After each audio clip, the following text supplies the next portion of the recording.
to the island. The swell of magic will cause a cataclysmic eruption. With the release of Guild Wars 2's first expansion complete, the developers set out to work on their next, the as yet unnamed expansion, for probable launch sometime in 2017 or maybe 18. But right around the release of Heart of Thorns, that was a long time away. So ArenaNet split up, with several going to work behind the scenes on that next project, while the rest remained to continue working on updates for the live game in the meantime. This was Living World Season 3. Its goals are to provide new maps, rewards, and storyline to play in the time between the larger expansions, and as long as you're an active player, logging on once just every 60 to 90 days or so, it's all absolutely free. As discussed in the previous video, Living World Season 3 took a disappointingly long and frustrating time to become a thing, but it eventually did happen, and since that point Guild Wars 2 has been doing incredibly well. Not only does the community get regular new story that is of a genuinely high standard, matching the quality of the paid expansion stuff, beat for beat at least, but we also get the comfort of knowing where the game is going, knowing that there's something big and exciting and dramatic on the horizon too. This is a situation that, for all its time since the vanilla release, Guild Wars 2 has never been in. Always we've had, as a community, to be making compromises and suffering setbacks as the developers worked things out in the background and found their feet. But not anymore, where Heart of Thorns came at the cost of a content drought both before and after its development. Many of us are much more optimistic that that doesn't have to be the case any longer. There are two main components to talk about when dealing with Season 3. Those would be the gameplay and the content itself, and secondly the story and its quality and direction. To the latter of those categories, I think anyone who follows my channel even vaguely will know the opinion here. The Season 3 stuff has been excellent. Aside from some minor inconsistencies and nitpicks, or even some rather large issues like the direction of a couple of characters in the third release, a crack in the ice, Season 3's story has been generally fantastic. We've seen the return of fan favourite antagonists, the Massart. We've had several well thought out callbacks to the personal story with regard to Crichton politics. We've had closure on several hanging plot points, and one of the biggest problems with this franchise's storytelling has been not giving us closure on certain plot points. We've had juicy details on the ancient races, and the introduction of a much loved baby dragon, among more things. Sure, not every part of every release has appealed to everyone, not every release has had some totally mind-blowing revelation, but there's a real urgency and progression to the story these days that we just haven't seen before. It feels like things are happening, the Elder Dragons are moving, and we're really moving against them. It's at the very least, as I say, matching the quality of the Heart of Thorns story, and that honestly wasn't too bad, if not simply for the fact it just lacked a great deal in the quantity departments. That's where Season 3 comes in and picks up the slack. Contrasting the meandering and stalling pittance of story we had in Season 1, where they continued introducing new arcs and new characters we weren't interested in, to the kind of stuff we get now in Season 3, is a fairly illuminating exercise. Though there's definite room for further improvement, as always, I think the developers have been knocking it out of the park, though you're welcome to disagree.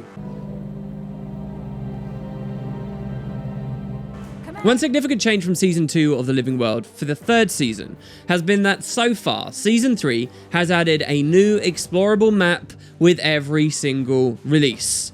This, to me, is the next big thing about Season 3 that has shown it as an improvement on Guild Wars 2 of any time in the past. While it's true that the Season 3 maps have perhaps less built-in practical replayability than the Season 2 maps, Drytop and the Silver Wastes, there has been a stark difference in terms of world expansion between these two seasons. Where Season 2 was content to release just 2 small maps across 8 episodes, instead slicing those 2 small maps up into further fairly unsatiating morsels and releasing them chunk by chunk, Season 3, instead, has already unveiled double the amount of maps in half the episode counts. That's right, for Season 3, every single release, every couple of months, we get an entirely new map of exploration. Though some players may not feel each individual Season 3 map adds enough in terms of replayability, say, notably they all lack some form of world boss right now, I can't help but love what ArenaNet is doing here.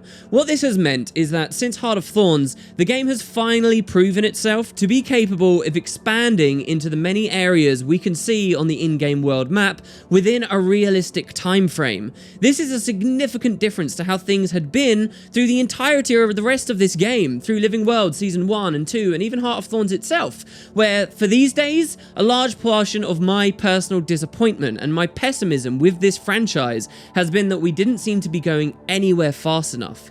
The community jokingly asking developers if we'd ever go to Cantha is one thing, sure, but before Living World Season 3, the odds of ever going to a place like even the Fire Island chain, which was a core region to the original Prophecies release in 2006, even going to a place like that seemed very slim.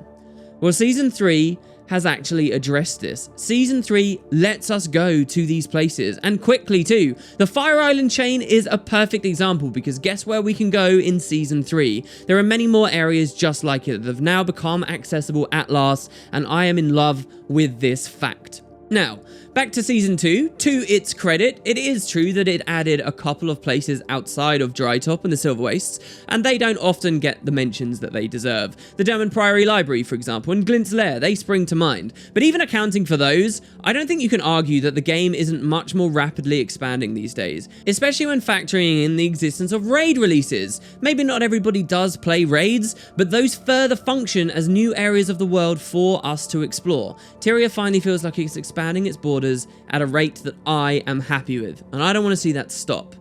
There is, however, a drawback to this. We need to remember that Guild Wars 2 is not a single-player game, but an MMO. And the more maps that get added to this MMO, the more spread out the Guild Wars 2 player base becomes, and the more potentially dead the game might start to feel. That's something really important for an MMO. It's something that even the mega server system, which seeks to matchmake players from all servers together all the time, might not be able to address if we have too much expansion too fast, however fun that might be. An important thing to think about when fighting this problem is the question of replayability. The more replayable and rewarding the new maps are, then surely the longer people will stay in them, right?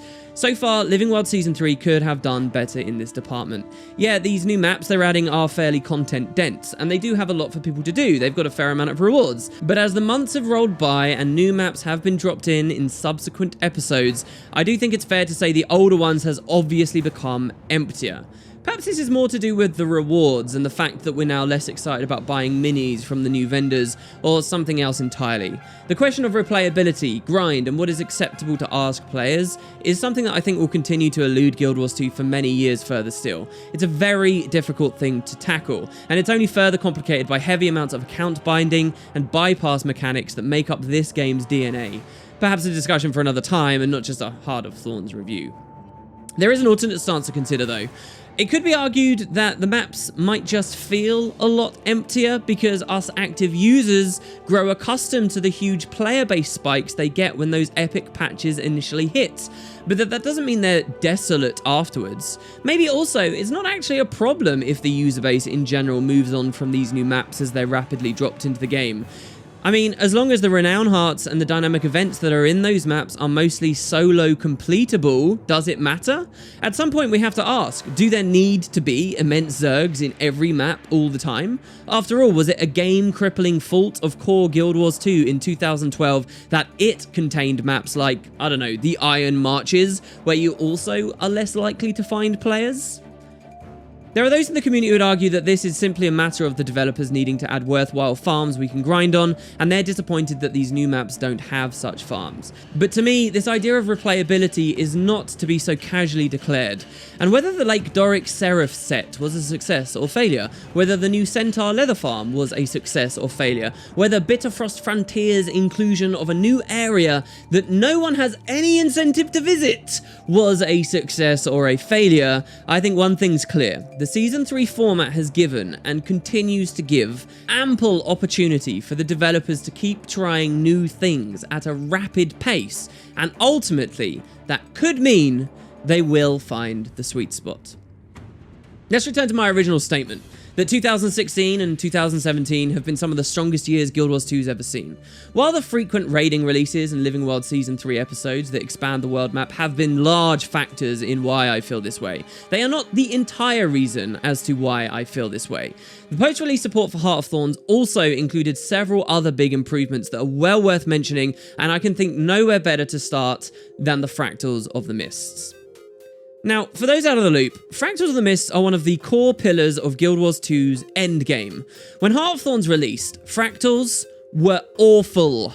Like, really terrible. See, the expansion brought with it several shake-ups to this area of the game, and virtually none of them landed as they should have. It became a messy, convoluted, and boring place to go, and well and truly was one of the low points of the expansion's release to me. Fractals sucked. Worse, Heart of Thorns also marked the moment that ArenaNet officially moved away from supporting dungeons.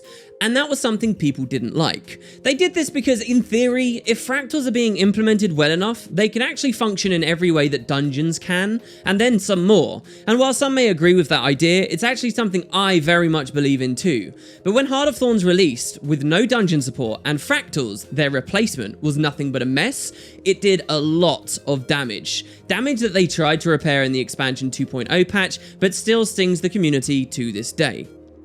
But I want to talk about the post-release support.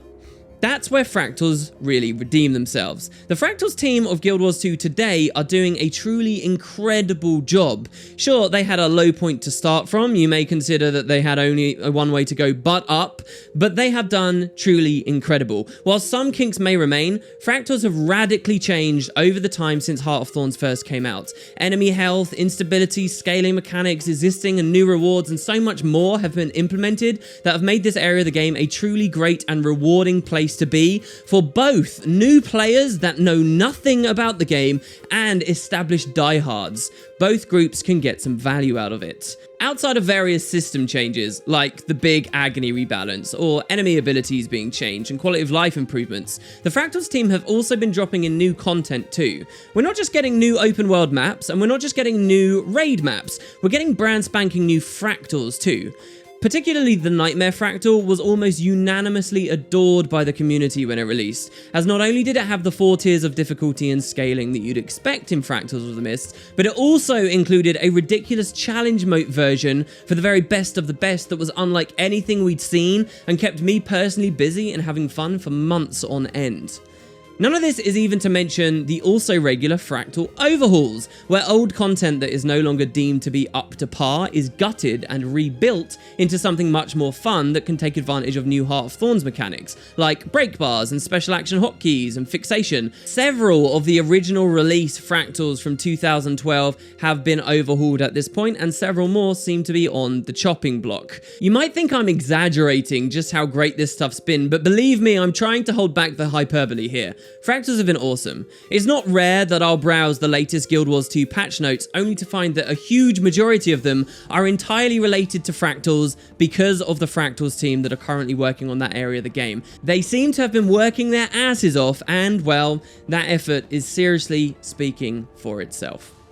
Moving on from Fractals, there's also another area of great post-release support that I think deserves to be highlighted, and that is the current events. Current event updates are content patches, implementing new quests, achievements, collections, or even big world boss style targets to kill to the world of Guild Wars 2 that aren't actually a part of the Living World Season 3 format. They're in addition to it, and they're fantastic. Current events are kind of like snaky updates. They're seeming small things that are only vaguely hinted at in patch notes that the community then rallies around to investigate and complete together. And quite often, the player base will find that a small cryptic message dropped from the developers turns out to be something really big and awesome, such as the recent current event quest chain about reforging the broken sword Caladbolg at the Grove, a world-spanning quest that even returns players to awe for the first time in years. Even the structure of their dynamic events is so much more dynamic than we've had before. Look at the giant anomaly bosses that were added to the world who charge around maps with previously little for players to do. I love current events, and I think it's because they satisfy something that Guild Wars 2 would otherwise be totally missing, and yet used to be in this game's DNA. A living world. See, for as much as I love Living World Season 3, I can't help but notice it's not really Living World as it was first sold to us or imagined back during the Season 1 days. Season 3 is just content. Good content, mind you, but it's content being dropped into an MMO just like most MMOs get content put into them, and that's about it. So where do we get our fill of truly Living World feeling stuff? Updates that impact the existing world, giving us reason to retread our steps to old places. Where do we see Tyria genuinely feel alive and react to the events of the day? Well, that's what current events do, and they have another team specifically for those. While current events did go away for a disappointingly long period of time as 2016 closed down, they have only become stronger and more hard-hitting the more that have been released. A particular joy of mine has been how they tap into a little of what I enjoy so much from traditional questing that you'd find in other games, but has always been kind of lacking in Guild Wars 2 with its heavy focus on the much more immediate and localized dynamic event system. In Guild Wars 2 of the past, before current events were a thing, you couldn't have something that represented a quest that took you all around different areas of the world and ended in ore to reforge a sword that then you got as a loot drop. Dynamic events couldn't do that. But now, with the infrastructure that's been put in place slowly over the past couple of years, and because of current events, we do get that. It's been a brilliant thing to see flourish in the game. Beyond all of this, there is still several more quality post-release things that I can talk about since the content drought ended. We've had meaningful feature improvements like Salvage All, which radically revamped how it feels to farm and earn stuff in this game, cutting down on inventory wars too significantly. We had core Tyria gliding much earlier. We've had the aerodrome damage testing lab as a feature. We've also had new types of rewards that implement, like combat tonics, which people, again, almost unanimously have enjoyed. We've had word on long-standing community issues like whether DPS meters are okay, and the fostering of an add-on scene that Guild Wars 2's never really had exist before. We've had regular decorations continually dropped and added into the game. More of those in an upcoming video for those of us who enjoy them, and several other things of this nature. There are certainly imperfections with Guild Wars 2, don't get me wrong, and the established community will do very well to make a big fuss over them. Certainly the economy could use work in a few places. The frequency of balance patches is far too infrequent to satisfy most of us these days, and this is one of the biggest problems the game still struggles with. Despite the epic return of Super Adventure Books last year, something people loved, I also feel that festivals aren't getting enough TLC and are starting to bore the established players. World vs. World, even with all the post-release support, has basically been in a perpetual state of sadness since Heart of Thorns released, and even the pro scene in PvP has very recently dried up, despite having some pretty incredible work done on its season format with Season 5. So there are problems. But with all of this said, on balance, I really do believe in what I'm saying. The time since the content drought dried up and went away have been some of the best times Guild Wars 2 has seen so far. The game is not without fault, but it's been doing damn well. With all of that said, I'd now like to shift focus. At the start of this review, I pointed out that Heart of Thorns added several features to this MMO that were supposed to be paradigm shifts and pave the way for future stuff. Yes, this game has had great post-release support, but what about those exact features? Well, that's what I'd like to dive into next, starting with masteries. I'll catch you guys next time.